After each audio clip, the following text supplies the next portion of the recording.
Ia, ia le tua nei tu la fiafi. Ia ole LAOAI nei le tupu.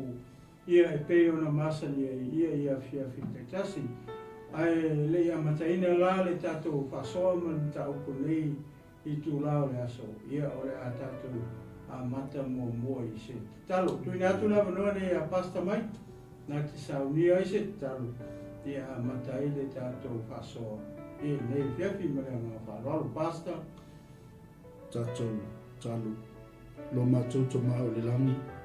Mātou Aleluia. Fio nei vaenga le fiafi. Ia lava oe lo mātou tu. Dai whatasi le li mo LAOAInga. Glory. Wale whawawina le mātou o unanga ia. Hallelujah. Mātou iai le li I le LAOAI al tupu ne fiafi. Praise you mighty and your Talo holy tama. name, O Ia mātou te whatani sia. Hallelujah. Lau fio se e anga le lei mai le tua. O I mātou o na ni mea whai ngā luenga. Whao ngā le tua o mātou o tangata. Wā le sāvali. Ia I le nei e fiafi. Whamanuia I so se maota ma so se lawa. Whamanuia I au me tofi. I so o se whata whaitaulanga fia ai maisi. Ia o so o se au whai ngā luenga le li. O lātou. Ta lai pea ma fola pea lo fia tama ama le mai lau fio la to foi mo fa no ina lo la to taimi fa ato o e nga pa ia le ngaluenga le fiafi ma na va tu au fa manu ia nga le o foi niso la to ta penatu le li ngaluenga le fiafi ama le lau fio tai fi le muina I la to I fale fa ngaluenga o foi le to o mapu mai nei taimi Tiu te mawhai wale nei aso, o le vi inga lea o lau fio. Whaftai tele tamanga leilung o le ea, anga le lei masini o whao ngaina, mai se lea li ie. Ia o I mātou umalawa le nea fiafi. Tu mau ia te oe le vi inga, o le wha manu, o le wha ne enga. Mai se o le mātou o nganga, o le whaftai. O no Yesu wala toi le mātou talu. Amene, amene. Amen. Ia, e manatu le nei a fiafi o le a whaielo leo whai ma whangatau mori. So sunga ia pasta mai. Ia mani ne fo ia unanga le Global Kingdom TV channel. Ia mātou te whatalofa atua ia I lau tā poinga Samoa. Ia malo le soifo manuia, ia malo le langi mama. Ia I nei tu lao le aso. Ia whaptos whatalofa leo whaingarua pa ia le tua lofa penao na whaile le malu. Ia I tu e fio hau te aroni, ia whapea tulu inga uma o le nei le rangi. Wheo e maua mai e nei polkalame o le LAOAI al tupu. Ia whatarofa ki a te ori tangata o le tua. Ia malo wharitua nei tu lao le aso. Whatarofa atu hoi nei o mātua waleanganga. Sunga le whawhiangainga e a pasta pereti. Whapea le wharitua. Ini nei e fiapi ia e maise e sio mātua inga lotu. Le rofa tu no nei hau te aroni. Ia patalo fatu malanga whaaloalo, malo talo lau talo. Ia o lea lo maua I pea I maua. Ia mai se foi lau whai ngā ruenga wau o mai. Ia awala mua polu kalama. Ia I aso taitasi. Ia le ngata foi leo le tino ke wiso. O le upo ia ma le upele I nei fiafi. Patalo fatu ia le ainga o le fatu tua. Le uso matua whawhine ia ke wiso le fiafi. Ia mālo so le fumanuia, ia mālo le langi maa nei tu lao le aso. Le ngata ko I leo o ma paanga Global Kingdom TV channel. Ia o le ato fia pēr, muri ta ia pēr nei por kalame o le LAOAI tupu. Ia fiafi te tas. Patalo whātua ila ma le ngā whāloalo. Ia I lo topa ia malo tō malo nei tu lao le aso. Ia e manatu o le atatou anga I sa'o loa. Ia I le tatou mata upu. Ia I nei fiafi. Ia naua e sila nei lunga le screen. Naua ia le tatou tusi. Lua Samuelu lo mata upu e fitu. Koe mua. Ia e whaangata mai le foi upu e lua se fulu maleiva. Ia rona winga e lua se fulu maleiva verses o le chapter le fitu. Lea o le ama whasoa tuai. Ia matufa atu e fo. Ia I nei fiafi. O lea ia se whamatalanga mani tustu singa le perfecta. Po le tustala. ne mele tupu tonu o le mataupu lea. Ona na fi. Lea sa whalongolongo mai o tala noa tu koe nisi o le awhaingaruenga le mataupu ono. O le whai unga o le mataupu ono. Lea sa tala noa tu nisi o le awhaingaruenga. Salo naua tau silo pia le mele na whaai ui ele mataupu ono. Ia, o le tūlanga foi lea i le ina ua le fiafia ia la filo saulo. Mana tua o le teine lea. O le a vale a tawita na toe a ami e tawita. Ina ua ia i tawita i kipe ona. Ne ua nofo i nare tupu. Alwatu lea o api neu hoi mana o e whaise le lenga. O ina lena toi mana o mai ita vita i lena awa. Lena mafoi o na toi awatu foi ia le wafine lea. O lea fine o saulo, tupo saulo teine lea. E sila hoi lea iei. Le whai unga o le chapta e ono le tana noa toi to ina nafi. Le taimi hoi lena watu e ta vita le atola au i le ai o ta vita. O siona. Mana tua o le atola ausai le whale o le tangata i noa ia o Bureta e toma. No lewa tele o ave fliskia le atola au mawhata minimile solo se i o mai le mea le whale o le tangata lana. A rei ma se mea saulo na whai le atola au. Rei a pētau le whio pa ia le tua le iei ma se ngaru wenga tasi a le kupu mua o Israel na whai le atola au. Ai o le atola au, na awe sea mai le atola au le taimi o Eli malana whanau. Taimi o Eli, le whaitau lango Eli malana whanau. O le taimi na mai e la ua li ia o le watu le atola au whanau Eli. A watu i o le taimi na tau e mawhiliskia. Ia ki o waku kau whai inga o lo whiliskia ma awe le atola au. E ki kilo la le taimi na lena tupu mai ia sauru. E rei ma se ngaruenga sauru ka pe hoi lena aru e sa ili se no foanga mo le atola au le tua sa fe ave a i hui lele i whale ie ma me whapena. Se i au ana na oti. A lea lau a oti lo. Le watu lai mai tawita. Ma ta ukula e ono lena tala loa toito ina na. O le taimila na lena sau e loa tawita a watu le atola au i oi. Le ai o tawita. Ina ua uma lea o na wha uma tia e tawita sa i e puse ma pepili ma tangata ma isa i e. A vea loa i Jerusalem o Siona. Ia male ai o tawita sa uloka bika wakula akola au. O le wakunga la o le akola au. Le whai unga no ta upu e runga. Ai sau e no me kala kilo mai. O la sipi waku kupu i lumora akola au. O la sipi waku le keminga waku e le akola au. Sau lola i o le whawhingi. O sau o whai mai ana tala o i e pe i le pe o ni tala o i e pe o ni upu wheku o pe o ni upu whapena.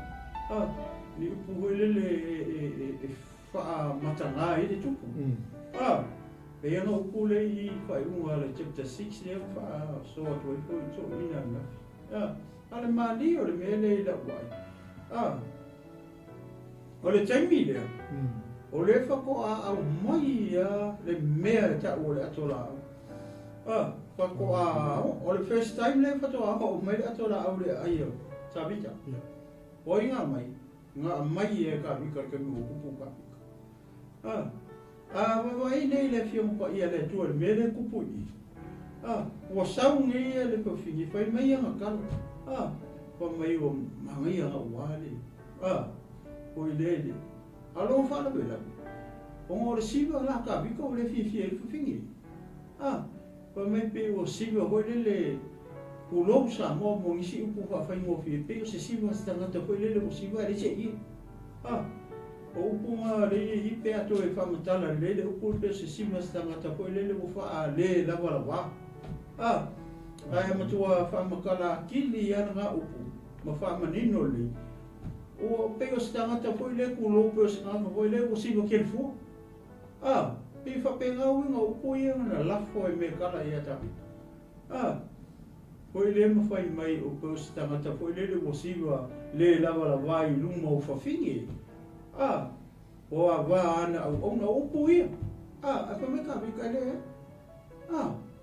O le siwa i a iopa, o le siwa i le atua. Kuke lola me le ngau o i whawhingi le. Pa tato wawa ai. Ngā oki, e le whamau. Koe vai le menga mō le whingi le. Ngā oki ai le whanau, ngā oki al whingi le pa. E atangia mai i. O le koe ngā whawhingi, koe le lo worship le tua i sarai. Ai mangkua o ia, o le si koa lua o kupu. Le wasau lafonga upu le tupu pe le ui upu le leita ka ko wa ai a tini le wai upu le wala ko fingi. Manga kua o tawita o le whaalua le na sau o le saunga mo ka vika i me ta o Yerusalem nga sau ma le ulu o Koriaka. A ki kilo ia upu le whai whawhingi. Mai ka vika o whawhingi ngai ki whai mai e. O la koa ngā lau ke vi ia. Aisea, e sa mau ka le peka vika i upu i. Lea ngā vivi ia whawhingi e ora kimi ngā sau e ka vika ma le ulu o Koriaka. At the first time. O le pese a whawhingi ngā whai. Ngai ka inka maa o le. O le whawhingi e leo me kala. O ai, o le tupo saulo. Ngā pese whingi, whai lako pese whikari ai. O sau ka vika ma le ulu. But this time, e sen mele usam ka vika i. O le ale mele usam ka vika i. For the second time. O le ako la au o le tua. A le kemi mua. Inga o sau ka vika i Yerusalem. Na sau ma le ulu o Koriaka. Le alai whaalong pai e langi e le pese ko le whetali a ia whawhingi o Israel. Ko mai ua whasia e saulo lana afi. O ka vika. O le se furu wafi, o le pese na ngā ika maa me kala. O le kupo Israel, le kupo mua le tangata nei mo i a saulo. Ngā ika le pese ngā. O le mafua anga kongu waranga ngā reinga kuri e saulo ka vika visio. O ngō le pese ngā, o ika le pese. Ia lai sa o le pese. Lai sa o lei le pese. O le keimi mua ngā reinga sa o ika vika ma le ulu o le Filiskia, o le ulu o le koa o Filiskia. Leanga ngā uso le pese whingi whikaria. O le kaimi le, e sen mele o sa maka vika i Yerusalem. O lea. O le ako raa o le tua. Vaila iei. O le popole ia me kala. Whai mai o pei o, whai le pe o siwa wha le lava waka vika i lumau. O whawhingi lama. Ale mense ka vika i. Whamai le, o whawhingi ngai whai mai e. O la koa alau ke vi ia. Vai. Ai ngofo la ma fo i upu ia. Lea nga whai mua e whingi o. Le kai mua. Nga sau ita vita. Ma le ulu o Koriaka. O le ulu o Sarkangi. Le nga sau ka vika. Al ke mi le, e sen mene o sau ka vika i. Lan mele o samta vita i for the first time i Yerusalem. O le akola au o le. Ma le kai mi mua hoi lea. Whako o mai e le atora au o le tua. I le mele ka o le ai o ta vita. Po i Yerusalem. Le whai umala le o le mata upu le na. Tala no atua i ato i na. O le mata upu le fitu. Lea ma whai tau atua nei fo i pui e tongu. E a mata ele ma waso. Se I kau connect mai e le mena. Le whai unga o le. O le mata upu e ono le na tala no atua i to i na. Lea la ma mata tu i le mata upu le fitu. Se ma whai tau atua la fo I pui e tongu. E so ta I mai e le whai unga o le mata upu e ono le na tala no atua I to i na. Ia ma le mata upu e fitu. Leo le mata tu e fefi nei ma le hapana. Pasta. Para ta fai tau upu tolu. Pai mua lua ma le tolu. Ia vi ia le tua.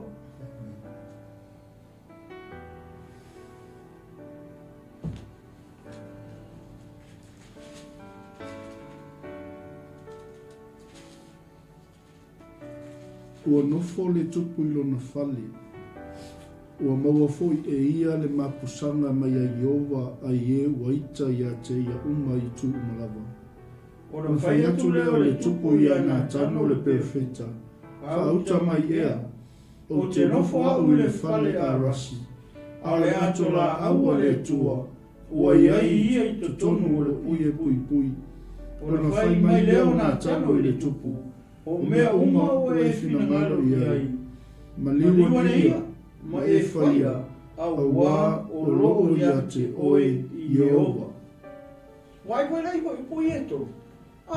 Le maa ngai ia o le whamitalanga le tusitala po le perfeta. I whai pui e tō lea maka I le chapta lea piku. Whai mai, ua nofo le tupu I lona whale. Ua maua fo ia le mapusanga mai a Iova ai e ua ita ia te uma I tu uma. Ua mapu kupu. Ua mapu le tupu pe ua malo lo le tupu I tu uma. E whai o Filistia o Israelu. Leanga o le sa kurikuri e saulu. O le sa kurikuri e saulu le kupu. A le oso mai I. Mana tua lewa. O le si me mangai o le pi o le o fifi e tu le o me ko la au hi le o me ese mal mangai o le loko kangang o gabi be ka ko wa mai wow le o me ko la au ko mo le ai o tabi la ngale o ka o le ai o tabi la ngale o walu me ka vika mo fasioki e sai po se sa mo foi le o pule la ka vika mele le lau fa mai o tau o le ai o tau. Le lau a uma, wai le mawhau le lei o le tupu. E le ai ma se mawhau o saulo le mele. Le kai mi o kupu. E le ai ma se mawhau o le kupu mua. I le ato la au o le tu. Le o kula I mele kupu longa lua. So le. E mawhau I longa kua. Asia, langa tanga ke lo le kua. Lane o le akora au le ngai o le fale o peta e toma le akora au le akora au ave mu Filistia wa ave Filistia wa ko maka Filistia ko ko feo ki Filistia ia fefe ave le si pico wa ko feo ki nga tribe o le mea nga ringa ko fa fo I mai Filistia le akora le nga mo fai le la ko mea lo fo mo meo I moa e lima fa kau I fa fo le akola au ia ai release mai popi ma le fakan koso mai akola au mo mai le Filistia kilo po feme o mai popi mo koso e akola au asia na o fefe o feo ki e ka Filistia le akola au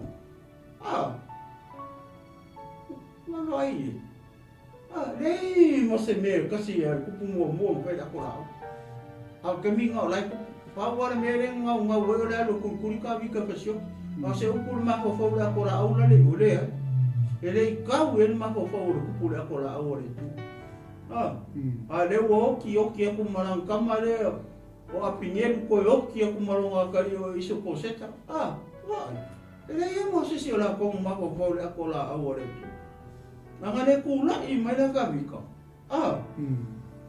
ne lo so lo ka vika mai la kora amai I le mele mo foi le ai o ta vita po I Salima le mele le ka ke vai kula ka mai nga ka mo wala po le tu aka ko mo foi mo ka ko ma po ia ka vika ne amo ka vika I te tono le fio pa ia le tu oranga kusi le I upunga I o to te talo mo le file mu I Salima o le kupo ka vika nga upunga nga awala me le kupo ka vika upunga lai te tonu o salamu. Ia o kou kalo mo le file mo I salamu. Kako ai o kula I. Ua fia te usanga karu o ki ka vika. A raka ke ai o kua. O lai a kaua. E o Amerikani e mafua. O le tatu le ola I ngā mea.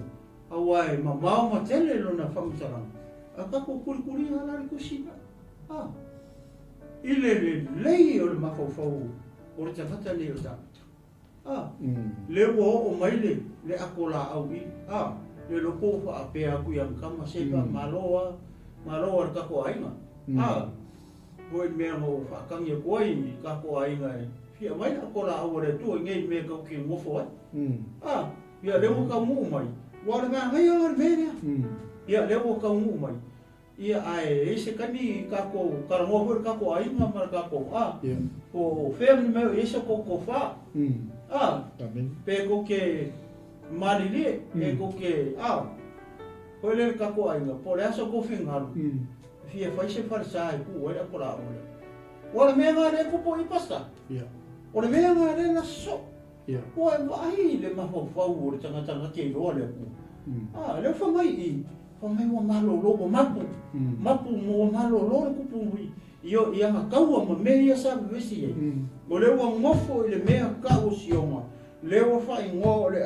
ai o ka vika le ala wa mai le akola au i le ala fa me o malo lo i o mai ko e mofo le fa le manga ia le fa mai o le fa le arasi o le mafau fau o le popole le akola au le ka ki mai le o sa ka ina akola au ya le mo fo ku lunga fa le arasi e ki kila ku da lo le o le fare go le na pui o le chen o le fare ie amen ale ko mo ia ko la o le ku au ma fo le ma fo ka bika le ma ngai o me le mo fo ma le mea le fa ka ki e ko la o le le ala o ko mai lo ka bika o le mea le na o ie me wa ai le ma fau le o le kupu male tangata ngake loa le tua le kangaka e manga o fai se mele lei e ku wani akola au le tu ke ma ngai o ngi fale so le ma ngai ka ko fale lo fale vela so le se ma ko le hanga me ku o ngi akola au le tu o ke manga o e ma ko ai fai se fale le lei e ku wani akola au le tu wa mangkuang fai natan Maria Maya o tanga tole tu o perfecta wa mangai aquele fale le o ka o mo foia o fale arasi o lo manga o malo manga o ngale o fai aku ya ke o tanga tole tu o fie manga o fai se fale le e ku o waila le atona au ia o le mo faari aku ngakango le me le o ke loko ye o ke manga o fai se fale le fai se fale mauku fai se fale manga ia e ku ai le ku ai le ku i sarai o le me nga le o manga o ina tano ia pe o le wa maka ku fa pe ale man ia ra tale perfecta amen o no i io le muli ta ile lotto le perfetta ile lotto tupu amen praise the lord tu sa o le sa tu le lotto tu e pi koi o mai lunga perfetta piki mai fa pe lunga perfetta wow o fio mai tupu ia sa mo ia o tanga tau le tua o mea uma wa e fina ngalo ia maliwa ne ia o lo o ia te o i hoa ia ole lei pa taina tano pasalo le ka awaia fa pe paise ka marolonga ngefia sei kaio enga ia un ka koi fe do ai fa fkai mo lango na tano kusole ole ngai o inga po ole actually na fai ia le perfect o tangata o le tua uso i le nga mako i fa mausalinga i le meli le loto o le tupu amen mea fai lo ma unga yake o iopa fai nga uka nga wa ngofo fale a rasi ai ta atia le atola au le toi ko i pui mea wa fina ngalo ia fai alo a wao le toi kai na tanu ne wa ia ko kafa ko fa ne foi o mai lau lango ia ai fa moi ko sei kai o enga ka ko fedo ai ia o mau le se ku mai no lima se o mai ka mai kira ko ka pelo men me sari eso awal ko ku o mia o mau ai fin ngalo iai pa kai failo pa kai na tano mangu olo ia te o yo ia pa tai tai na molamo ni ele amen so le a mai me ai a ko ngalo na tano de ai pa kai le ele es perfecta so be ai perfecta ge Maria Maya. Ngau sao ta watu ia te oi. Maria Maya o tanga tau. Ngau mai le TUPU.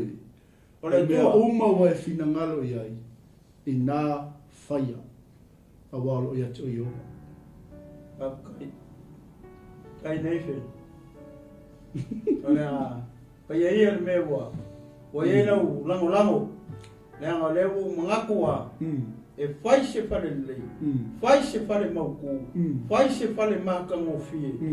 Ia mākango fie aku se whare e ko wai le tua. Ngai lo le whare leu ki ngofo ai. Ai whawhkai na ngorango. Nā tano. Ia. Maa ia kele a. Ia, mana ia tele. Ua makua wheko ai lele ia le mele mga oi kupu male. Male perfecta. Ia se kako wa ai la. Po le ale si mele na o iei. Wa leo maria na tano. Lango na tano ia ta vita mele mga o fai se fale mo ako la au. Ai se kako whakari kani. Ia po la se kani le tua wa o kangaka ia kanngoi. Ia. O kangaka ia kanngoi. Ale ako la au na ka kia mai o. O le ako la au le tua. O le ase kali le tua.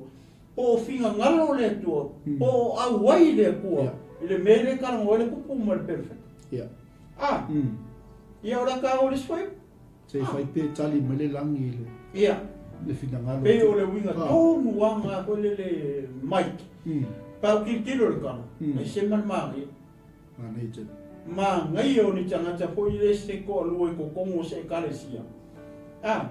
Ai ku kusa loko. Raka mangai ha? Po se kalesia vo ia kusa uma loko. Ia kasi loko. O le me fai aku o ia le ia tangata o le kua por fai fe au. Ai langa mai ka mai lango. Pasta. Ma ngai a kele lo finga. Ka ko fai ia le me ngau finga lo ia. Ah. Ia fai lo. Ah. Ai pe o le winga o me le tate tala no ai. O leo agree ia le fai fe au. Ah, po le kupu mal perfecta. Ah, le akola au. Ele se akola au ora au. Ia. Ah. O le akola au. O le akola au ora tua. Pe o longa whaara wela, pe nga pe aka ko koe mahu whau ori. Anga wha pe o se akola au ori kupu, po se akola au ori perfecta. A komo ele interfere le ko. Ia. Ah. Mana ia. Ai tato ola e wawai. O le ase tali mai a le tua. I le mana onga le o le loto o le tangata. Ma le mele o akui ele wari ia. Ia wala o akui. O le walango e perfecta kupu. Ah, e fai se fale. Mo le akola au le tu. Ia. A ora mo fale vela, o le akola au. Ele se akola au ora ua. O le akola au le tu, o le akola au le. Se kako falongo la. O le ase se responde le kua e onga la akola au. Pe malie ia i le melea. E fai o se fale mo le akola au. Pere ai. Amen. Ah. Le anga o le teimi mua lea. Ia. O le ua o mele ato na au le ai o kawika. A le ala mo kako falo. Ua mga o lona kawika e fai sipale le kua. Ia. O ngi koe kul fari ie. Ia. Ah, o se teni. O le mangai o le si mele le reference i le mele. Nanga mga kua o le nga mga o le mga onga mua le o kupu le nga iei. Ai le i fina ngalo iei le atua. Amen. O le ale wha mao ninga le mea lea. Tātou te mau e soto e losu malima. Whai poe waru ma le iwa. Ah. Ia. Me la le awhionga pa ia le atua. Ia lātou whai a fo i mo au se malu. O te le nofo ai whaatasi mai lātou. E tusa ma mea umalava o te whaali ai a te oi. Pei o le whaatusa o le malu malu. Ma le whaatusa o ana mea umalava. Ia whaapea o na outou whaia. Yeah. Mana ia teli. Ia lātou whaia mo au se malu malu. O le te nofo ai whaatasi mai lātou. E tusa ma mea umalava o te whaali ai a te oi. Pei o le whaatusa o le malu malu. Ma le whaatusa o ana mea umalava. Ia whaapea o na outou whaia. Mai lo lai whai koe spulu. Ia lātou whai fo i le ato la au i la au ia. O mea umaia linga. Saunua i le ato e whenga whau tawha. Yeah. Ia ai pei o le wing o le tala oi le li. Pei me leo kau wakua o sunga toi. O ngā le ato la au le ngā wheo. O mai ale ngung whai vea i mai. O le malu malu leo. Leo i ele mana o ngā leo le tupu. Whai rola se malu malu. E ngō fo le ato la au. E ko wai. Ma kua e sen ato la au. E sen malu malu. Kusa leo mga o le kupu. E whai se whale. Fai se fale e tu uela le akola au langa mai malako le akole le akole fe o isoro mamo solo ku mo fale ie le fale ie mai le fase fulu tau sanga lenga pewa ie no feo in fea mo isoro amen te se ia o ke mi lenga o mai o mai mu por ia se o mai te mi le o mai ile mele ko ia se le mo pole ai o tabuta Nea la oso lor mga kurku. Wakau lo nga faisea. Se fale le man. E tu ai forever. Asi faila se ka kola ma vai pe tali mele tu le. Pe fina ngalo ai le tu pele ai. Le nga le wa akui le kupu. Mal perfecto. Let's do it. Milo kulim. Malo king. Malo prophet. Malo ten. Thank you, Dave. Okay. O mea umau ai fina ngalo iai. Whairo. Manu. Olo ia te oi owa. Tai lewa ia te oi perfecta. Le lango. Ai ole a moe iko. Nanga o lewa re fiat. Se au ria kai au. Inga koe maua leo se si ka wheloi. Ia mo wha penga leo mo wha aua wele. Me leo ka kala wai. Ia ma longo fore mo. Tapi ngai yung fai lo fiong tupu. Koe fa? Fai koe fa ngai fitu o. Fa ngai fitu o. O lea lava po na tulei mai ai le fionga a Iova ia nā tanu. O whapea mai.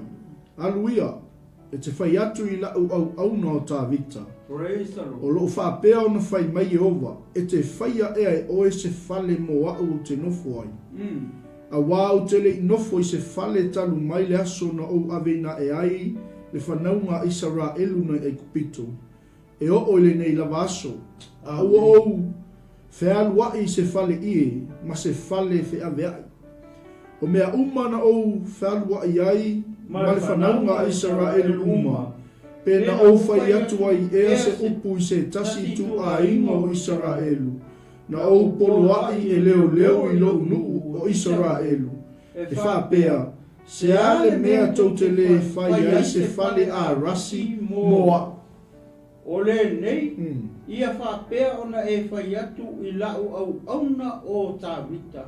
O lo whapea ona whetalai mai o Iova au.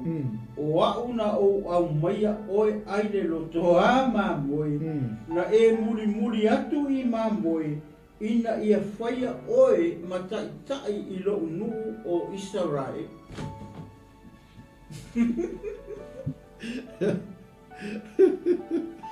Wala me ua e ke i rei lau whionga tupu. Langa lewa oe lau pate lei ki tau lea po lea po. Lana mea da po mea lea po. Leo maa la maa e kai au. Ia se isa mo ia po lana mea ua e usu po mai ei. Oe tangata o lea tua. Me ese me o kupu peo. Ua e usu po mai ei. Ia, wau. Sauri iwa e ngor kai au. Whalawe mai fo i o. o whaka ako pe ko whanau whiunga tupu o kule bako le la.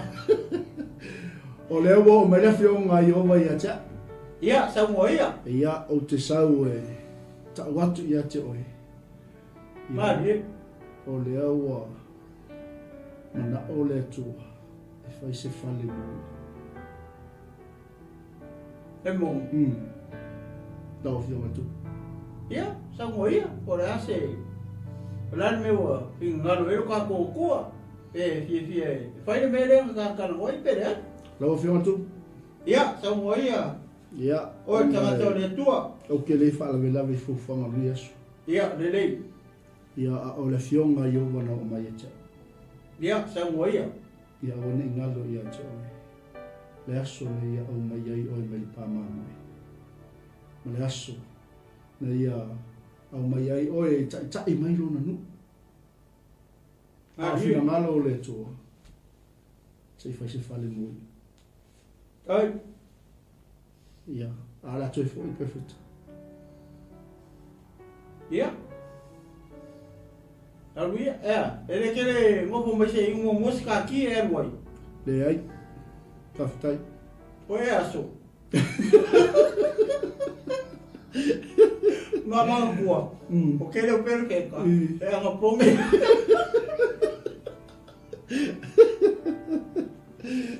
Kasi a wai, koe ngā pere keka rei oi. Ma koe e re anga ponge.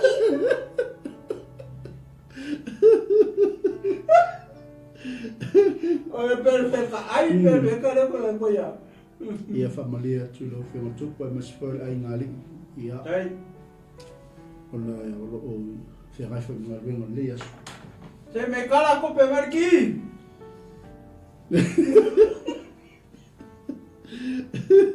Ai ngo ama. Vei mai kai o pi kai nei. Se mo ko kele ria mo ko ai kele mai ko kukari.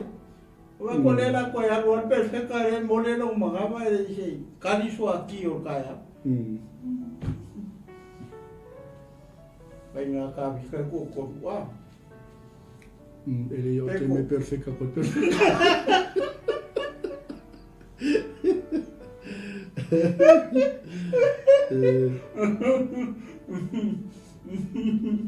E ele ali. Ia, foi pura botai. E pois fa, mas olha lava pona tu lei mai ele fionga iova ia na tanu. Ia. O fa pe mai aluia, e te fai atu au no tavita. Ia. O lo fa pe ona fai mai iova, e te fai e o ese fale mo o te nofo ai. Awa o te le nofo i se fale tanu mai le aso na o ave na ai le whanaunga Israelu nai ai kupito e o i le nei lava aso. A ua o whealuai i se fale i ma se fale pe ave ai. O mea uma na o whealuai ai, ma le whanaunga Israelu uma. Pena o whai atu ai e se upu i se tasi tu a ingo Israelu. Na o polo ai e leo i lo unuku.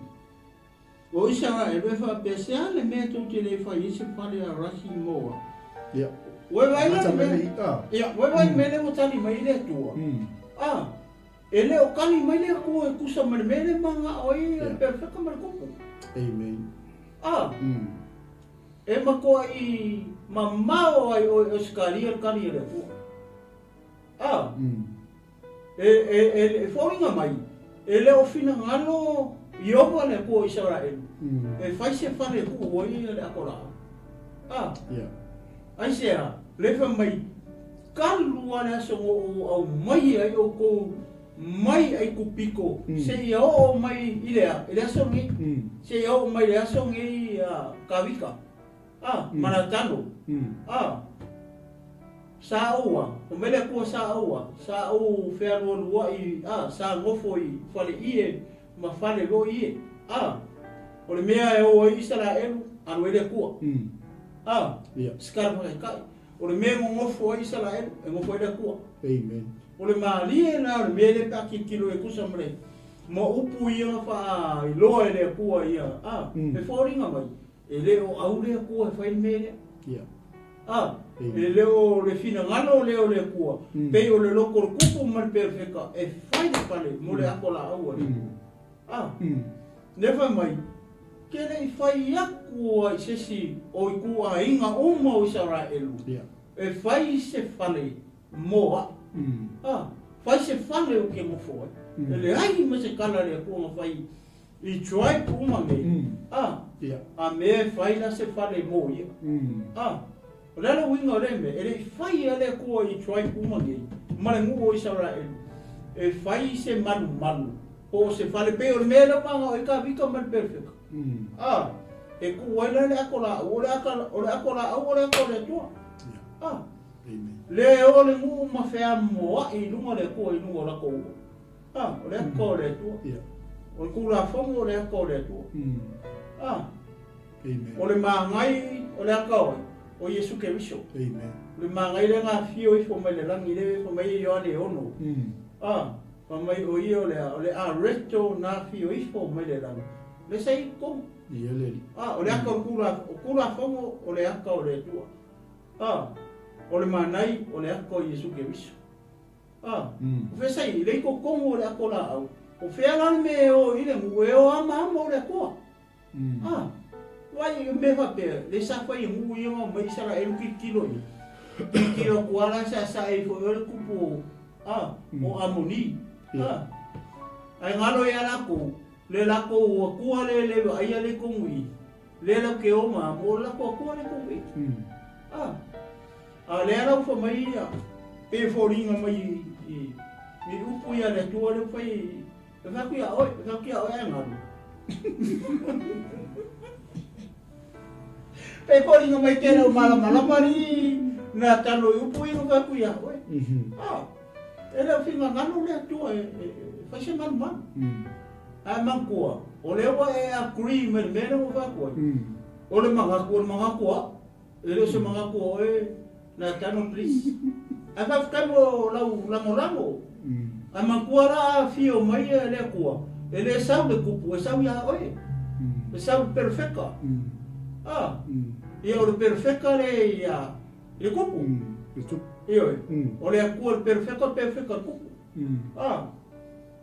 e ale le ala we sauni ele o agree le ko mele la supporting aya sta ko ga yo ne o fa ko ki manga o fa se fa le ku o I la ko la o le ku le o supporting mai le o mali fa ka si ka o I le mo le skofi ai ke o mala marka o le skofi ya e sa mo kana le ele me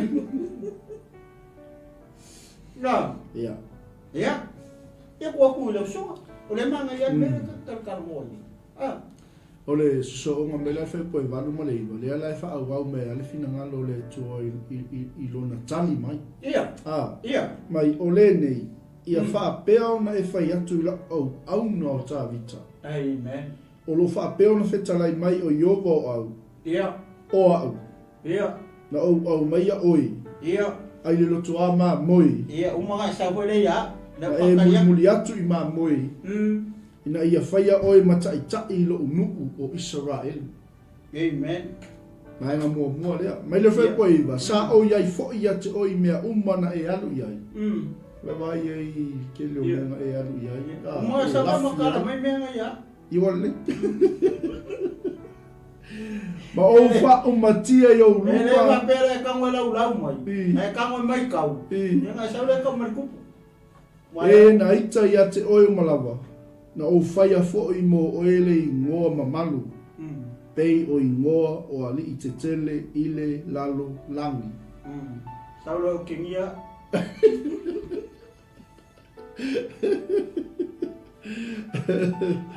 Tabita ia mo ia o el perfecta e o lo faia te oi ia a o fa pe mai ona fetalai mai le fionga Iova ia te o te whai atu ia te oi. I lei ka kai. Ka kai e te oi tangata rea. Tua e sangoa ia. Ko lana me o whekalai mai e ia no tātou o tua ia ke oi. Nā koe le whea au lane. I whina ngalo o Iova no kā kua kua. Sangoa ia. Nā tano. o whetalai mai owa. O au. Ia. Na au mai a oi, mai le loto a mamoi. O e po yo. O le ala mai a tau whina ngalo i owa. Po ngale o kere karikongu perfecta ai. Ile nga rese sera o mai nga. Pa mai o au. Sa kaunga sa o mai pape. Nga upu ia i owa le amai le perfecta. E whai a tawita. Ia, sa mo ia. Oi, perfecta, nge fiafi. O au i owa. Ia. Na au mai a oi ai le loto a mamoi. Ia. Na e mulmuli atu mau. Ina ia whai matai i lo unu o Israelu. Ma die. Oi mantuan mea nā tawita. Ia, leo ke i loa. Sa whai pa ma muero koi.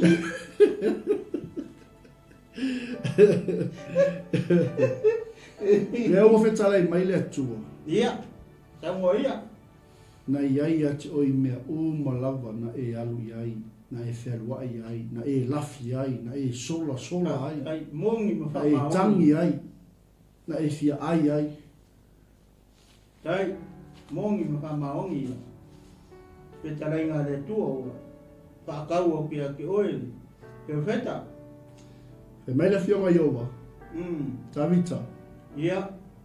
Aua ne ingalo i ati oi, o ia fo'i, na ia wha umatia i o luma, o e na whaasanga tau mai i ati oi. Pakai, vi ia le tua. Mongi ma whamaongi. Ngā tano. O kei o tawita. Ia.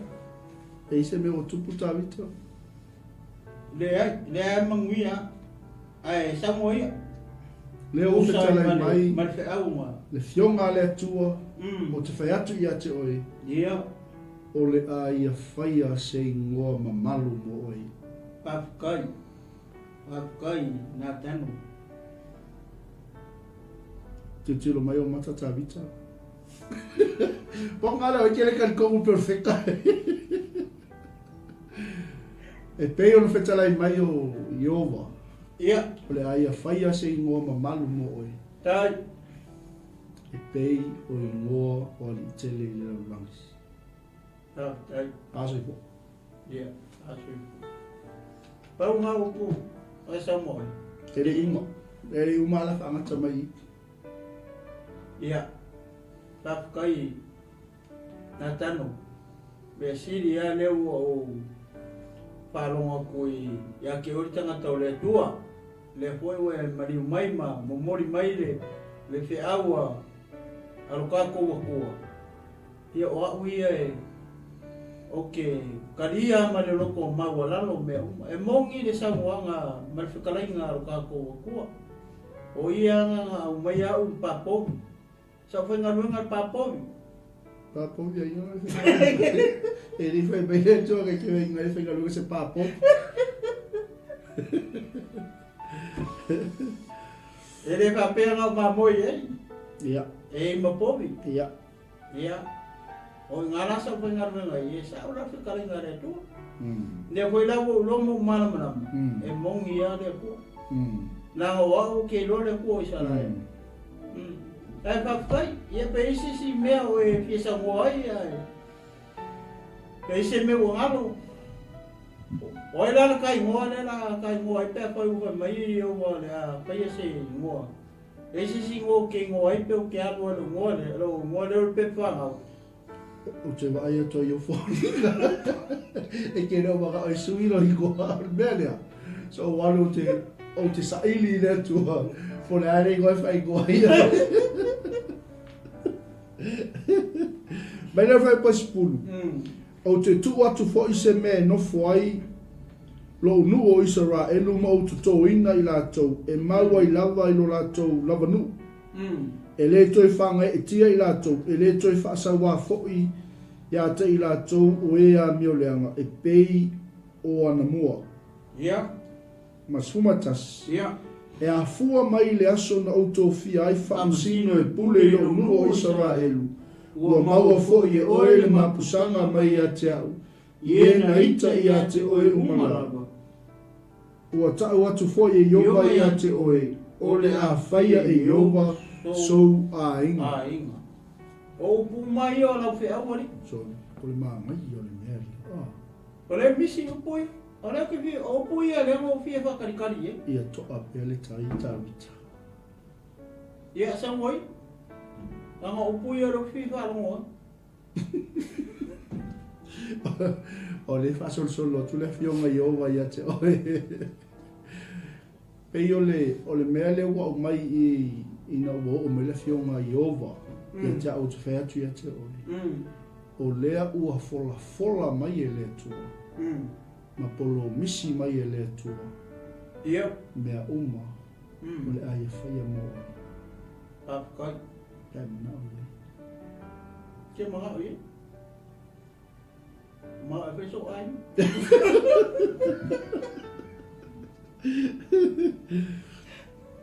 Mai, o te tuu atu fo i se me no foi lo o Israel. Ma o to to ina i latou e maua i lava i lo latou lava nu. E le toi whanga i tia i latou, e le toi whaasawa fo i ata i latou. O ea mi o leanga e pei o ana mua. That is a promise. Yeah. That is a covenant. Lea ua fola e le tua, lea ua polo misi le tua, lea ua mai e le tua le folanga. Ia tāwita.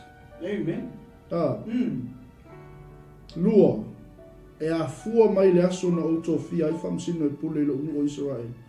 Ua maua fo i e oe le mapusanga mai a te au i e naita i a te oe umalawa. Ua tau atu fo i Iowa i a te oe, o le a whaia e Iowa sou a inga. Amen. Don't worry. Ke ui ua au sange lo ai. Ke ui ua leinis. E o te pole le wo me le fionga Iowa. Mau pele tō ai. Papai. Toa pele tau. Tai nā tano. Au e te pauso. Yeah. O le a whaia Iowa sou a inga. Ai. Pero si me magaya le mention i past. O le mention le i famasino. Yeah. I upoia le mfetalai mai e le tua i a oi. O le mention mai famasino. A mangkua mua famasino i kupu. Yeah. Nga umalor ke mi hole o mai e usua. O le lo le ngu po na mea a fai. O i hole o le wa leko le mea. O le ko fia i usua o se kanatanga ke kaika ia le ngu. Ai ke ua sa ili nu i le tua. Ai fai lo famasino. Mangkua la famasino ia. O le whaamasingo muri au Israel. Oi. O Samuelu. Samuelu la lea. Lea mo wha ua le kupu mua Israel o Saulo le wauki. Koe wha au mai kupu lea. Lea lau koe ka au mai ai i mele e le kua. Leo koe mention mai a ia keminga mai ai o i kupiko. Koe mention mai marakaimi o ai. O whaamasingo. Ai le kai se me ko skavika. Ale koe wha manga kuma i ai. Ia oe. Oe perfect. Oe o perfect a kemi ia. Amen. Pai mai ka wha le me pa mai le kua. Ale ngalo i me pupula. E ke pupula me awa manga e whaise ua ika. Be patient. Kei roa. Kei roa ka unko e sui perfect. A mai a perfect ko ia ko. Le po o se unos perfect. Nga le ke la mai ka uma upu le ko mai le ko ia oi. Le ke sa ka mai si me fa se ia. Nga ke lo ka mai le ke lo upu le ko le ko ia oi. Ia vi ia le to. Ma fera me kai. Fatali de tu. O le umitole. O ke o forina tano ia oi. Fatali le tua so tolua. Fatali le tua so ainga. Fatali le tua lo tofi. Aua ke vavita vita. Lea ua tali mai lea tua e le fina ngale o le mea wa e mana o iai. Okay, perfect. Alan me nga finga lo le tua. Aua te whaasanga tau perfect.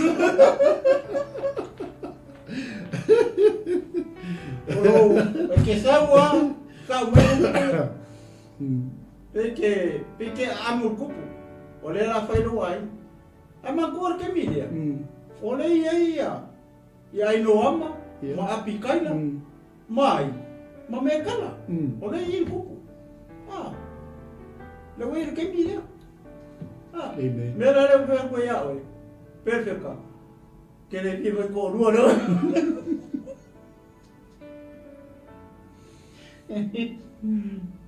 Ia vi ele tua. Ele la va oi.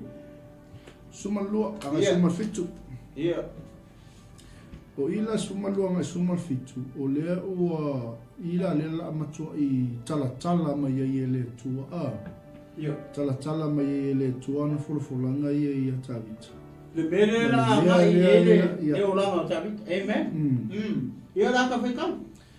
A fa ato ina waso ma e ta oto whaatasi mauta mā. Ona o whatu wina I leo so lau whanau. Pe ama wai atu oe. E tupu mai ai atu oe. O te whatu mawina fo I lona malo. O ia lawana te whaia se whale mō loo wingoa. O te whatu mawina fo I le nofo a lii o lona malo e whawawau. E whaia umona tamā. E whai foi o ia mo ua talii. A ngasala o ia o te ao a iatua ia te ia ma le sasa a tangata, ma tā a tangata. Ai le ave se ina lo alofa ia te ia, pei ona o ave sea ia saulo, o le na o ave sea I o luma. O te whatu mawina lo ainga maloma lo, e whawawau I o luma. E mausa lilo no whaalii e whawawau. E pei o nei upu uma, ma nei mea uma, ua whaali mai, sa whapea o na tautala atuai o na tano I a ta vita. Ia sau mo ia. Oi tangata o le tua. Praise the Lord. Mana ia te lele.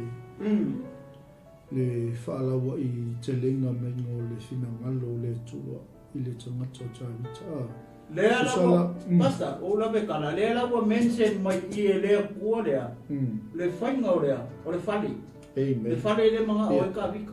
Nangalu, mai ia le tua.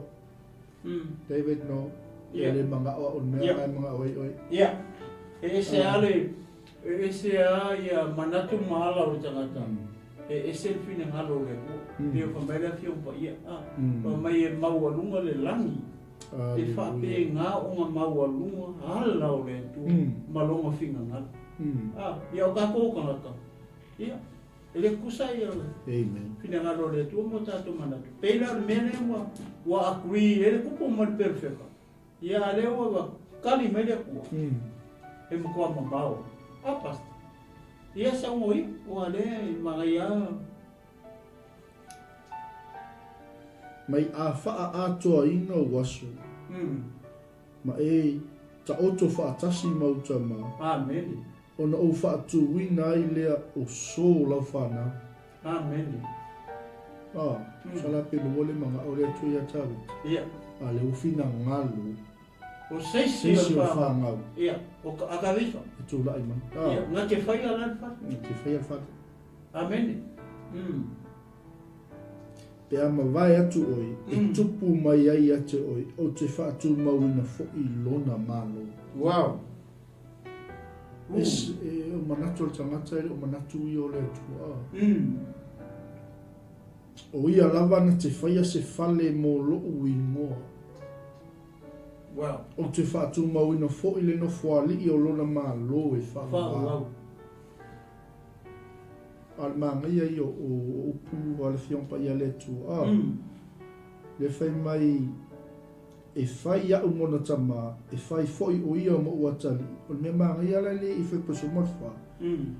A ngasala o ia, o te a o iatu ia te ia ma le sasa tangata. Ma tā tangata. I lo le tua e le natura masala tangata. Takon mga iya ol mel. Mga iya la. Ule mai le tua nga ke fa ngala ka nga kaya. O ia le kali le ka bik. Amen. Fa ngai le tua ia le sika nga. O ila le ka. Ka kisasana le kali le ka bik. Le ka nga ka le la nga fa ia marma.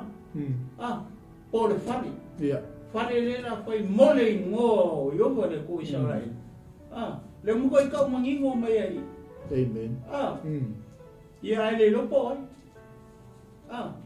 Ia le ka ko mala mauma. O inga fai le ro man. Io sono moma. Le tari o gabi. Amen. Ia le ma ia man tu la sol mo le kele ia ko io fare kongo sol mo ia no kai. Ia. Abai lai upu ia, pamai o te a oa ia kuia nga ia, ile sasatanga, mareka nga. Arongo winga, ai anga wha pewhinga ngaro le atua, e pei o le mera nga whai ai, ia sauru, o mangaya nga upu le i. O ke le a oa ia ku pei o oa ia, mo ua me se sauru. Ia. O ta vita male, matangata ia kupunga mai a gavi, ka pe poringa mai i. O le la ka ofi ele tua according to his plan. Ele peila o mele nga kupu ia sauru. Nga kiringi ele ko kiringi uma o i lang fanga. Ai vai o le kari o ka vika le la fai el maru. Mo ka o ele ngo le ku. O le vai o le mele. Lo winga le ka uma ia e nga sanga mo la kari le o ka. Ele ke mi se ele kari o ka vika le. Le la fai el maru. Alo mai se senga la masaulu. La fufulu ale fu saulu malangwanga. Ati kilo i. Ai baba ai le kala le tu ale fai akabi. Se ia fa a ko waso rongo winga. E o ki le ia na kabi kai mi la fin ngaro le tu ole au ki. Fa ko a fai lo le. Ia. Amen. O le o ki le se fa a ko le waso. Ma fa kasi ku yo kama. Amen. Ia mo, wai le fa ma ngai o ora. Ia. Ma ngai o ora ma fikalai nga ko i malama pe o winga le lo tala ma ko ai ti te yo mai ai le tu le me lo na fina ngalo. Amen. Ia tavita. Praise the Lord. Ele i ai se me foi le nga ka nge fu le tupu. Amen. Ma ko ai mangingo le au mai ngol fe au. Ia. Tavita. Se ia male le lo ko. Ma se e mavaia o solo whana rakanga e whai al whale mo lo ino. Amen. An ma ngai ai o le pelang e sau ngō le mele ai le ngawha o malitala le tua i ai le ave e se inga lo wa lofa ia te ia e peo ngō ave se inga ia ia sau ma o rongo ma lo foi fa ma lo le. Amen. Pero winga le lo tala foi ma ko i ti te o me le tua ia tala. Ta vita no. Ele manga o me nga manga o i o. Ala e ono. Ale ki so i fu ma. Ma lo mo. Praise the Lord. Ale ala o promise pe ke o i ka vika. Se ia umalo kai. Ma se e ma vai atu. Ma se e ta oto o matama. Ia. O solo fa na mo yo su ngatiti. Amen. E fai ale fale mo lo ino. Praise the Lord. Anga sala foi o ia. O te awa ia te ia le sasa tangata, ma le tā tangata. Wow. Ai le ave se ina ai lo ua lofa ia te ia. Wow. E peo no ave se ina ia sau. Ole mo kwa ma. Ma koe ti tai o mai ai le atu olo no fina ngala. Ia tau. Ole me ma ia ko le pasta pe o mo ma ko fau ia. O leo ma ko i au mai uma le tua. Ai ola ko. Ia. O longo winga. Ko le. Inga o mai le o ki ma le wala au le tua i yakamika. Ai. Har fia. Har fia ta vita i tunga ma. Ia. Le anga le o ngai o inga mele. Ia. Ma o le ko le ska ka kala pelo e. Ia. Amen. E leo se nge kangata le ko e kala pelo e. Amen. Nga upu ia. Lenga ngai sau ma na tano. Lenga sau ka umaya i ya kabika. me ia le ua pamile ko lea wow aku le manga ia ole matua mana ia i ole vaenga le ole manino peila ole mele ua ui le ufa mele le ai ele ole mele le ngama ai ka ngama ka ia 𝚜𝚐𝚎 fai ngai fai mele tu le ai ele ole mele ngau ki mga ai ka le si mau le ko i mea le fai mo fai le ko mai le ko ke le fai le ko ko li te singa na fuanga le fa so solo to ile ka kusi Bela io o fai po suma fitua le ti te yo me ya le fa do le tu. Oi sa lo. Lo fai uma suma lima nga mata mai o e pe no ave se ya sa o le na o ave se yo luma. O te fa tu ma wina lo ainga ma lo e fa va yo luma. E mausali lo no fa ni e fa va. E pe o nei uma ma nei mea ua whaari mai, sa whapea o na tautala tuai o na tano i a tāwita. Ue bypass. Ora kakare ngā mai information. Perfect. Ora ko inga. Ia. Ora pui ngā mako ai, te mai sau ngō, ngā mako i alu mali a tāwita, e ui e leo, le melenga mga oi. Alu mali e ko ngā. Ia. A ngā mako i alu mali e ato ina i leo fola mai e le tu. Amen. Ai le ifa apea ai le see when God promise. Onga polo misi le tua le upa ia ma le ufa tua ia tato. E fa atau uina e le tua lana fola. Le anga e le usitangata le tua. Amen. E karapelo oi. A karapelo lo le kua, le uga le sia kua. Ia. Au kako ia masangi e menga pelo. Langa o le natua le o le kanka soifua. O mor pepelo. Ia langa o le kua. E le pepelo, e le o se tangata na le tua. E karapelo ai pe o le fia upa ia le tua. E ku mau a le upo le tua. Manga forfolanga. Ka te ira o forfolanga. Ka peo mele mua tatana noa to le tefi. E makau kia. O le ngai o se kama o se ainga e rape. E halu mari e kunga mau. Halu mari fia o mai loa. O le ala fai e whangau. Ue wai wha mai a. E whangau maro. E le awe sea. O le se sea o onga le i. Wha mai a ngā sala pe a. Ngā ke le awe sea maro. Mai manga. Io sea o kele muka ko. Le tala le a ko le pio ma tau pai o le. E tala roa tu i le kaka mo ia ka vika. E maka o kia. Ia le tala le. E o tai ko le mo tai pas. O le skul ma le valu la i le los skul ma le fa. Ia. O ila le awa le la tali ta vita. O le respond a tāwita. Malanga whaafetai le tua. Malona loto maua lalo na ia. Wha ne ina i le tua. I le tali mai o le tua. Te kako ola ka ke wawai. Po le ase tali atua tāwita i le tua. Ia iowa. Sumal valu lo sumal wha. Mai ona anu leo le tupu o tāwita. Ma nofo atu i lumo iowa. O na whai atu ai leo ia, lo uali ia iowa. O ai e au nei, o ai foi lo ua inga i noa e whao o mai ai a te au i le nei aso. A o le mea titi lama lea i a te oe, lo uali ia iowa. A ua e whitalai mai fo i le a inga o lau au ona. E o i tupulanga amuli lawa. Lo uali ia iowa e. E whapea ea le masani e tangata. Se a foi se upo e toe tautala tuai ta vita i ate oe. A wā o oe loa li i oa. Ua e si la fia laua ona. Ona o laua fionga e tu sa foi ma lau fina halo. Ua e whaia nei mea te tele uma. E whae loa mai e i laua ona. O le mea le siri ai oi ova le atu ai. A wa ele ai se tusa ma oi. Ele ai foi se tua na o e lava. E tusa ma upu uma na mātou whalongolongo ai i o mātou talinga.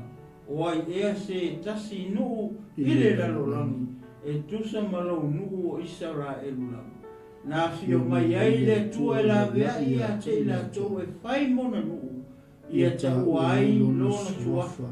Ia whai foi mau tau mea te tele malima tautia. Ona o lo nuu. I luma o tangata e la vea ina mo oe nai e kupito.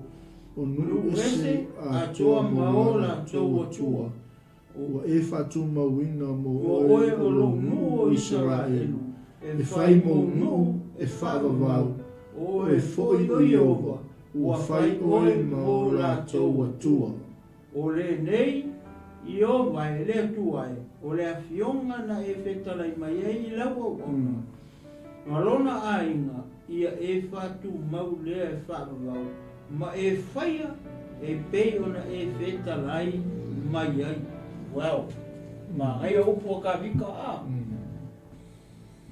Leo makua i tautala mai ata vita i le atua a.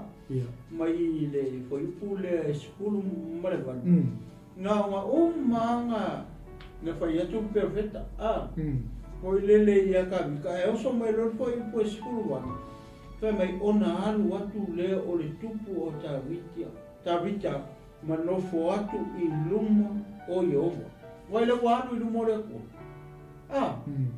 O le aka voi lele le ua umanga whamalaulau mai e perfecta mea i e winga i longa ainga, e winga le malo, e winga i mufuali, e winga i longa akali, e tangata i tupunga mai a ia. O lea la, le ua whailoa uma mai e le tua le mea o le la o le malo. Neva mai, o le mangai ana le mea lea.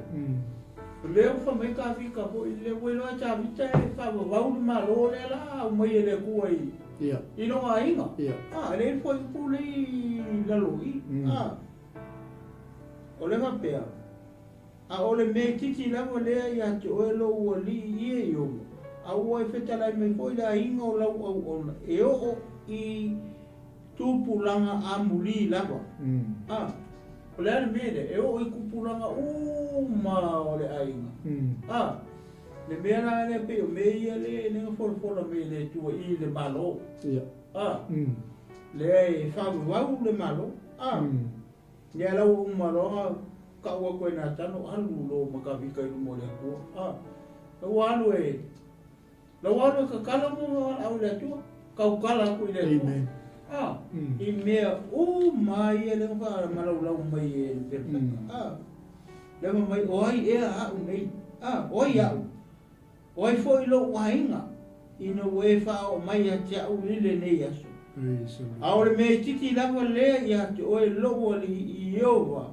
A ua e feta lai mai foi le ainga o lau au na e o i tupu langa a muli lava. Kasi le me makai o whakalainga. Ue loa e ka vika. Mea ia. I longa ainga. Ma kupulanga le kupunga me longa ainga. Pa mai ia e amuli. Ai makua makai. Ka kia upui. Le ta ofi le le mako kua o le tu. Ole si mei i le tali a le tangata o tā vita le tinu. O le tali e tusa ma le tali mai a le tu o lunga. Amen. Wa sila nei fai pasuma le lua i le tala le tua. E fai mai a wha atoina wasu ma e ta oto wha atasi mauta ma. Le alau koe kali a tāwita e tusa ma le tali a le tua. Lea. E o i tupulanga amuli lawa. E wha pena e ale masani a tangata. Se a fo se upu e toi tau tala tua i tāwita i ate oi. A wa o oe o lo wali i e. Iova. Ua e sila fia lau au. Amen. Ia fo ia fa pegi upo ka kalo tali atu i leli. Ia. E mai e le isi a kua e kusa maoi. Kasi ngā upu. Lea ia i le foi poe lua. O le mea lea e sili ai o Iova le atu ai. A wa e le ai se atua auai le ai se tusa ma oi e le ai foi se atua na oi lava Amen. e tusa ma upuma na mātou whalongo ai o mātou tarima. E le aia se akua e kusa ma oi. Leo wa makua i o mako whalongo longo ai. E le aia se akua. E tusa ma le akua le e kare kongu mai fo i eia sa e Peru mai sa rai. Ma le ngua le atu. Ia, koe koe lua ko, oi ea se tasi nuu i le rarangi tusa ma lo nuu i sa rai e lau. Na fio mai ai le atua e la vea ia te i lato e whai mona nu ia ta ua ai longa suwafa. Wow! Kwa maia, e le aise ngu i le rarolangi. E kusa malo ngu o Israelu na fio mai ai le atua. E la vea ia te i lato e whai mona nu. Nga makua ia fio mai ale akua. E la vea Israelu, masa e Peru, masa yuka uma. E whai maonga ngu. Amen. O se aka wale kori mai, uma kua ia, kua ispeso a ia. Ia Israelu I fofonga o le akua. Le usau la vea inga ia. Inga ia whai maona nu. Ai se ane o mga o ele tua ia Israelu, e whai maunga ngu, ina ia ta ua hai lona suafa. O suafa oi, o le suafa o le akua I awa. Amen.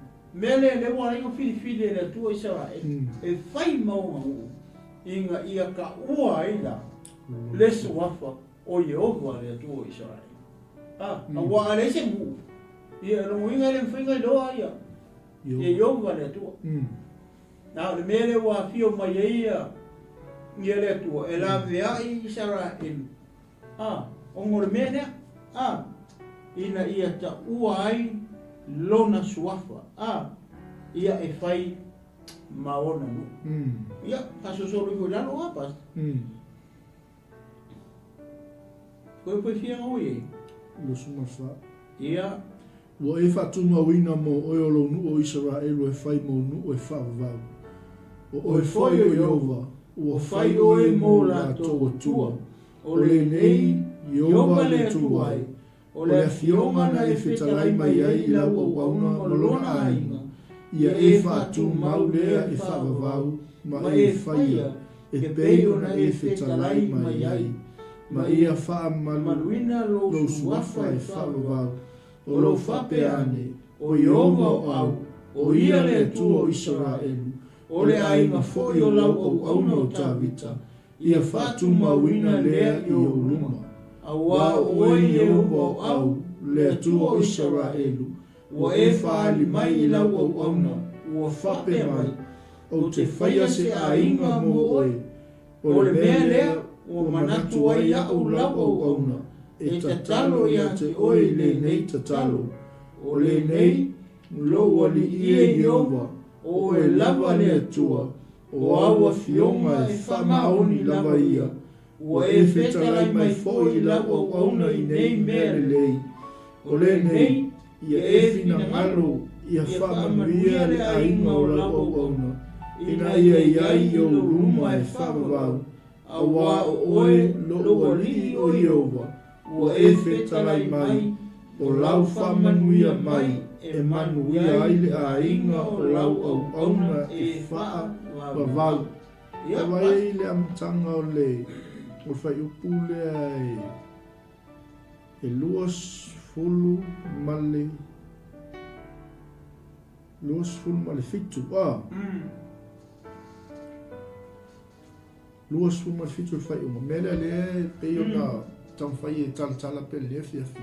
Le amata mai le whai upo fulu male valu. O le tatalo whawhetai a tā vita I lumo Yehova.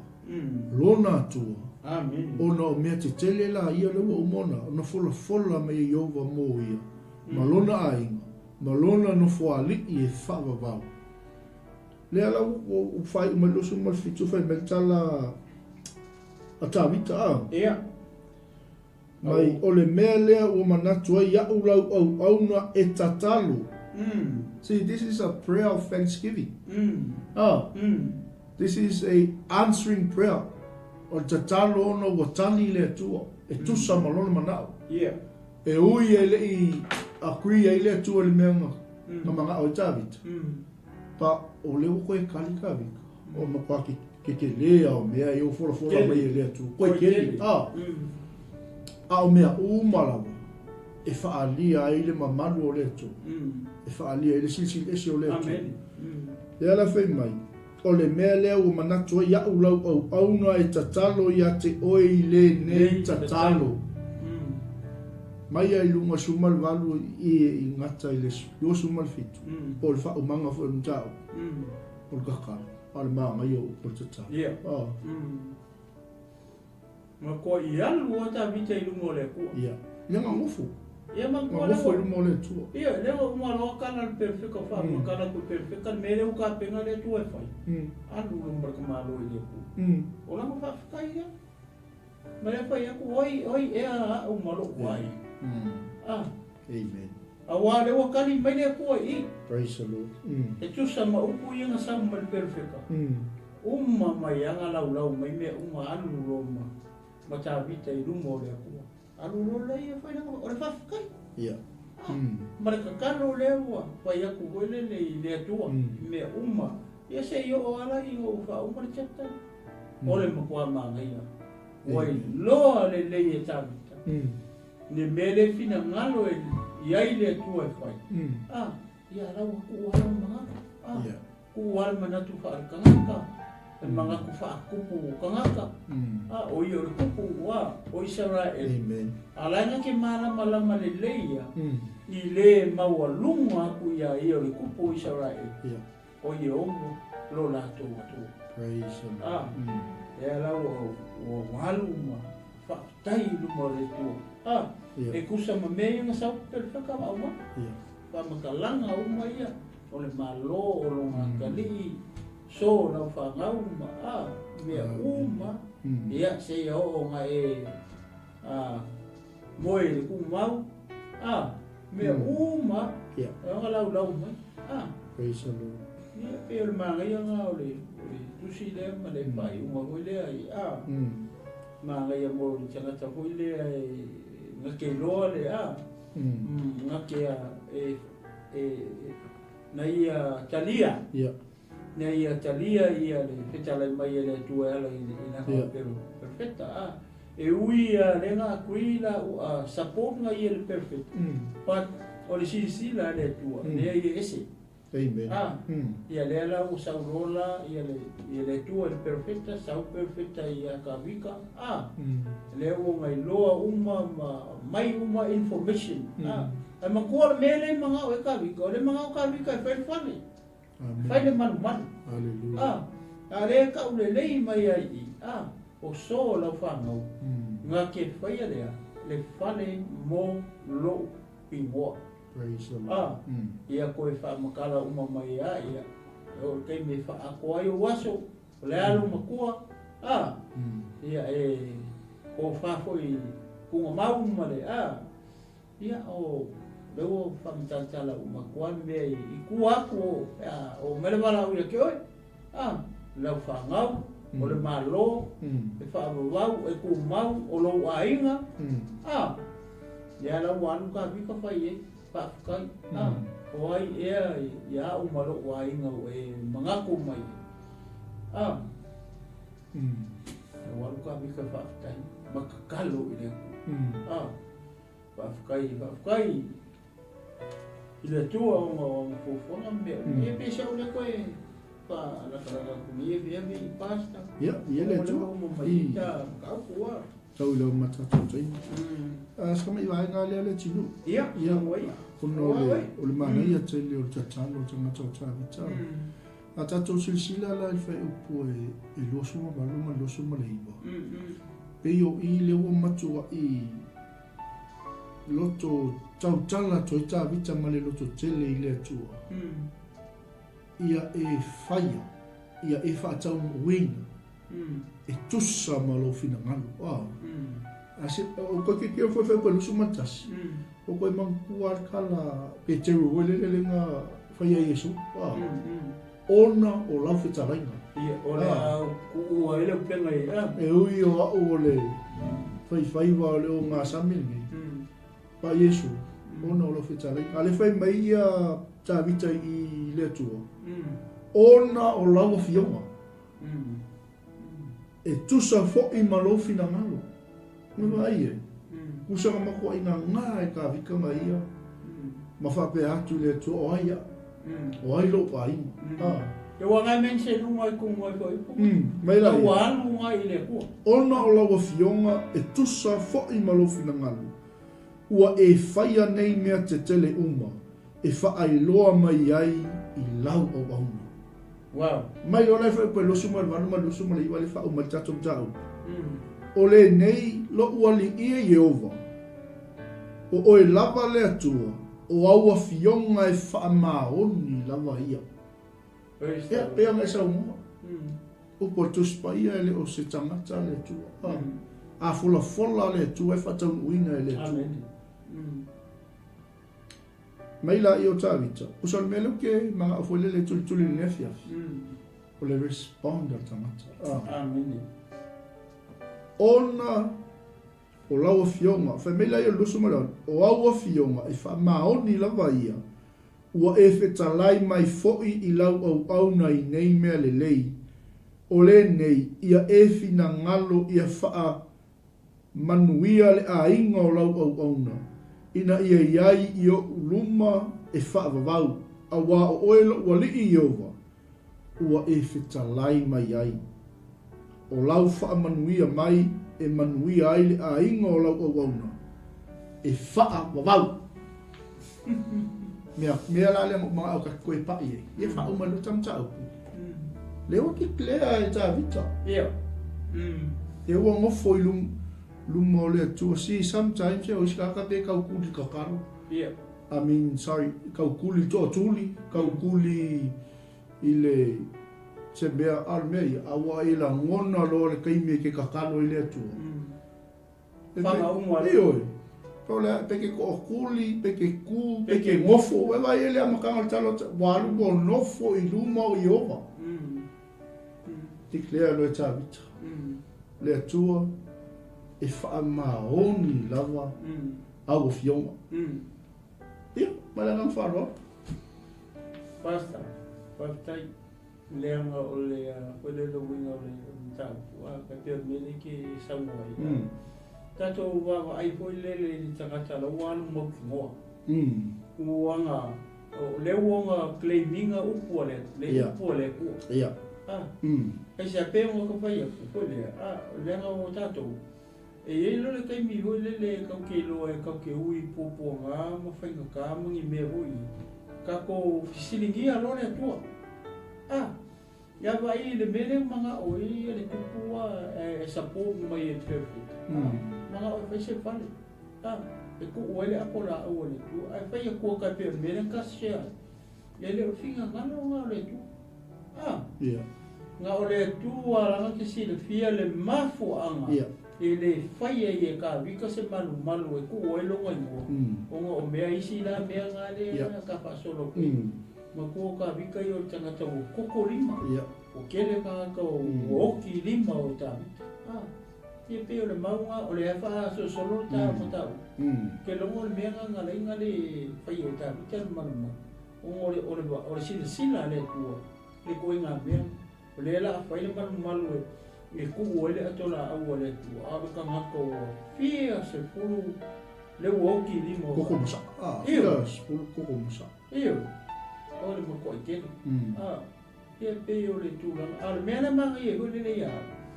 O le ua mana o hoi lele whai se whale tu o ele atola. O le ala wakari sao mai ale tua. Hoi lele. Ia. Mai mua pe o ngai sa mua whonga le ua mai uma information o details. O le mea le manga o ai. Nanga o le manga o ale pa mai le kua le ai. O so la whangau. Nga ke whaia le whale ku uai lo i moa. Ale ngakanga. O leo wha mai e whai. O le malo. E wha wau le malo e le au e sea. Kai pe o le malo le nga vai se ia salu. Yeah. Ia le nga kar mo o le a nga sala mai po le a. Ia e sasa e le tua. Fa o nga le tua ka sasa ai. Ia o ai e lo nga kali ar malo ia ele vai se a. E fa o vau. Ma ngai o fa malau mai. Mea uma nga mai a. Pa pe lo ka bi. Oi. Ola wan bu e ave fa tai dia. Leo o le langi o le finga lo le kue ke. Leo loa. Ola fa ngau. Ma isi a nga kupulanga I bua aku. Ele mawai. La ko ke fai fale. La ko ke fai fale. Ma la kupulanga hoi lea e manguia. Kai pe fai umor pus. Ye fa manguia mai I lau au ma. Hoi vai e. Ai ke lora manguia ma. Le nga la kua I le nga fale la kua kau ye Yesu. Ia ma le a waro pas. O le si mea manga ia le I mo o le ua tala me pe mai sau. O tangata e malama I lona atua. E le ia ma se upo o tatal o le mele o ke kau kulikuli atua o tatu a ina nefiafi. O ke mga e whaapea upo o la o tatal. Le e ma se kaimi na tau tai ta vita le tali mai le atua. Amen. Nenga samba. E vai le tala le tangata o ta vita. O aua fionga e whaamaoni lava. E li whaapea o ta vita. E wale le. Se I o whaakalkali la ki. Ia. E o ko le a peki koe. So mawawau? Ia. No. Me ta vita. Iova lo o tua. O aua fionga e whaamaoni lava. That's a declaration. Yeah. Of that message from God. Isn't it? Amen. E maa bia foi la le declare e tātou. Ne ke me ki kakalo.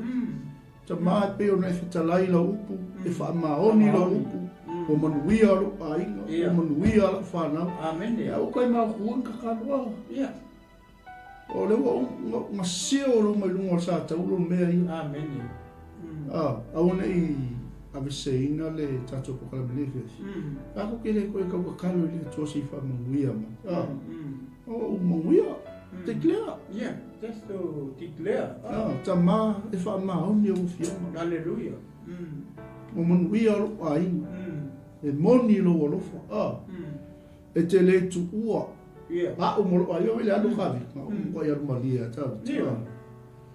Ua mangai ole kala pasta. Ongali pia le ka mo ongali pi malia I lesi sai. Ka ko ua ai la I le lesi sai. Well, it's a deep story. Amen. Ia LAOAI. Ole umo le aiga. Praise the Lord. Ele o kinga o le umo le aiga. Ia le tua. Amen. Ya, ia le tua ta tonu o le. Ona nisi foi o pokalame fatu ina tatou o nanga ai muli atu le ngā whaatai lava ia I le aingo ke riso le whanau o Yesu ne e fiafi tu lou au nā le tua ia o no le tatou taimi ia tatou te mafuta ai le aso ma le aso ia e moli atu le finangalo le tua mo oe molo ainga whape fo I maua ia mo maua ainga ia whaatai tele I la autou te talo, whaatai la autou lango, whaatai la autou tapua inga, ia, o lo maua pele marosi, maua le whaamalolonga mai le li, ia wā lava le au, ma le ngaluenga le tua lo ngalulu ai, ia tui natu loa I le somata ina, wā le whaamai ina o le pokalame le fiaf. Ia, o tai mo le no pasta, ia Samoa, ia natu ma le teitonunga nei fiafi, ia wai maua se, tama whaleanganga, mātama I nei fiafi. Ia e tā oso I nei belo to so I kua, ia maso mātoko I ona. Ia e ala le upuma le tua, ia malo tā kua I malo le usai malo talo, ia nei tūla. Ia o le whangata mai I le tātou kalame nei fiafi, to e mau ko I sesi so o ngā tai au pēr tātou au lia whaatasia.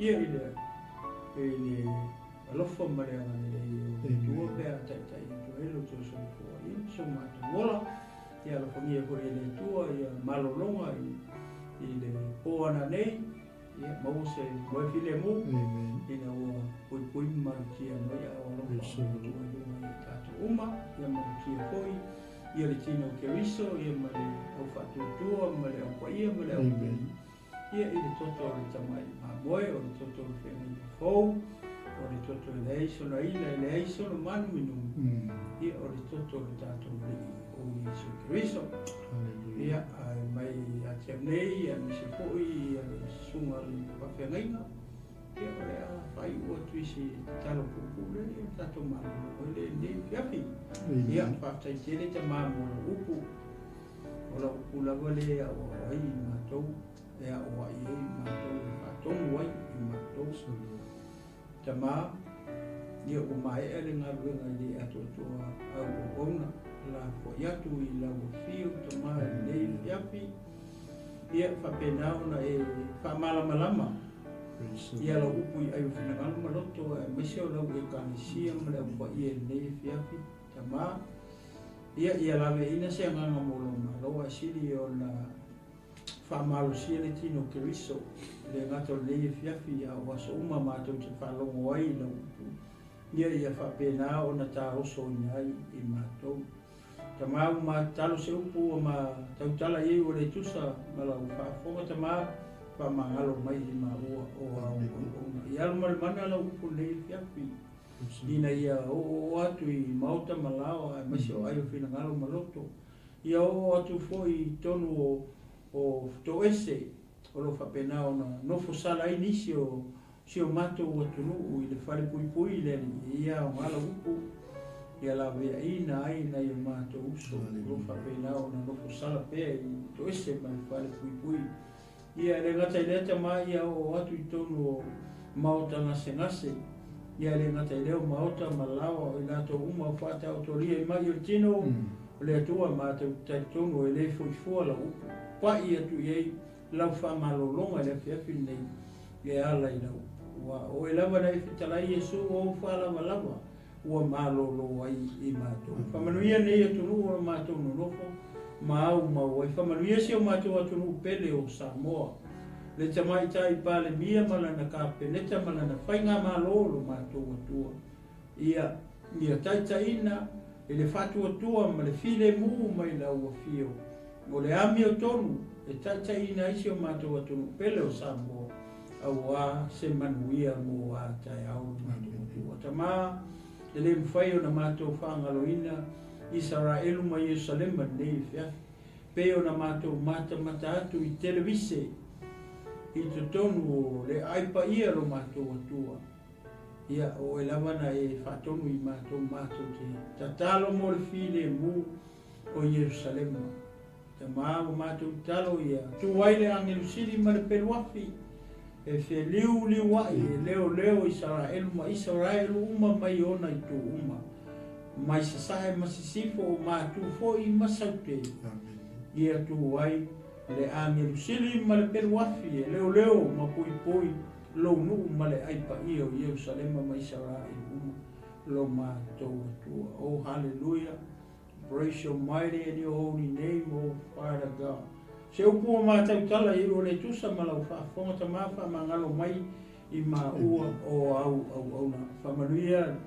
sunga a pasta mai ma nei au nanga le talo i a koa le poto ma le tamai pape na o na whaatau tai aile nei ala ata le nei fo i ala leo ina i alawe ina se anganga mo lo malo ai a wha sili ina lawa o na lawe ina o le tino o Keriso tama kamanuia lau o ona marwhalitua mai se pai o le nei e kalesia ma le nei malu tama mua tatala o na whai tutoa o whale lau au whai ngā ruenga mau au na e whape na o na fola atu ai lau upu i te tonu o le nei maota ma le nei whale tama ai o au whamanuia talo tama staimo nei po le amato ta oto moe ma malolo ia pui mai leo i mato uma i la loi whalpaolo o au ina ue sau mai i mato uma le tino Keriso le au whatuatua o le au pele o le au paia ma le au whatuatua uma